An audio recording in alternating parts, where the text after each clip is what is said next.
This is breaking news. Shōgun, the limited series to beat. One of the infrequent but recurring quirks of the Emmy Awards is when first-run series start off competing as limited series, then return for second seasons, and beyond, in the drama or comedy categories. This is usually presented as a strategic decision. See more on category fraud below. As historically, the limited categories are less crowded, competitive. It's worth it for a Downton Abbey or Big Little Lies to go limited, under the pretense that they're only single-season shows, before the networks admit they're actually ongoing series. What's potentially fascinating about this year is that the smarter strategy could lie in making the jump to drama, where Succession's ending has left a void. There's much speculation about whether top limited series like Shōgun, Ripley, and Masters of the Air might change categories and compete as dramas. This is a decision that Showtime already made for The Curse, another series with no concrete season 2 plans, which ended quite definitively. For the moment, if we take these shows at their word, which is to say, as they're currently marketing themselves, here is the state of the limited series race today. At first glance, Shōgun appears to be the limited series to beat. Rachel Kondo and Justin Marks' FX series just wrapped a phenomenal 10 episodes, sticking the landing and leaving critics and fans appreciative of the closed-loop finale, but also quietly clamoring for the show to find a way to continue. It has all the trappings of an awards contender. There's no feather in potential Emmy darlings cap quite like the day after premiere headlines talking about what viewership records just got broken.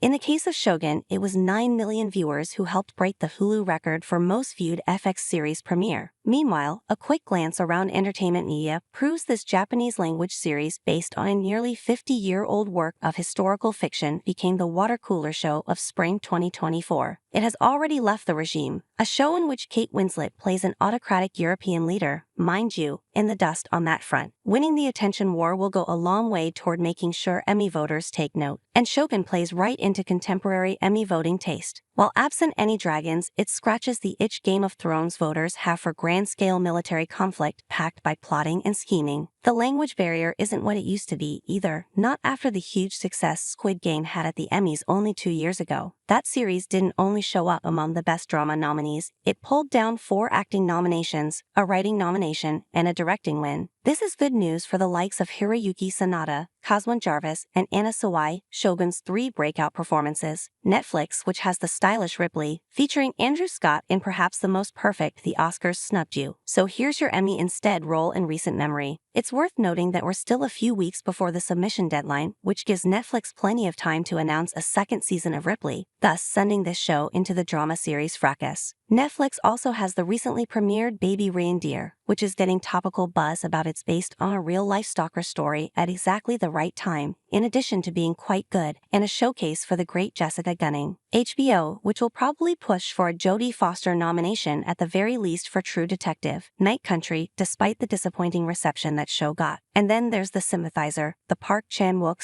/ Don McKellar collaboration based on the 2015 Pulitzer Prize-winning novel and co-starring recent Oscar winner Robert Downey Jr. as multiple characters. Outside those 3 powerhouse platforms, there's Apple TV+, which has a plethora of contenders in all the Emmy genres and whose limited series hopefuls are led by the Brie Larson-starring Lessons in Chemistry and the aforementioned handsomely mounted World War II flyboys drama Masters of the Air. Showtime doesn't yet have a 3rd season of Yellow Jackets to campaign, so it'll make a go of the queer-themed historical drama Fellow Travelers. Starz will try to sneak some well-cast trash into the mix with Mary and George. In terms of performances to watch out for in the limited categories as the season progresses, there's also Jonathan Bailey and Slash or Matt Bomer in Fellow Travelers, John Hamm, Juno Temple, and Jennifer Jason Leigh in Fargo, Tom Hollander and Naomi Watts in Feud, Lily Gladstone for Under the Bridge, and of course the man who never misses with Emmy, Mr. Monk himself, Tony Shalhoub. There are other limited shows worth advocating for, like the Steven Soderbergh-produced Full Circle, which features an incredibly deserving Claire Danes lead performance.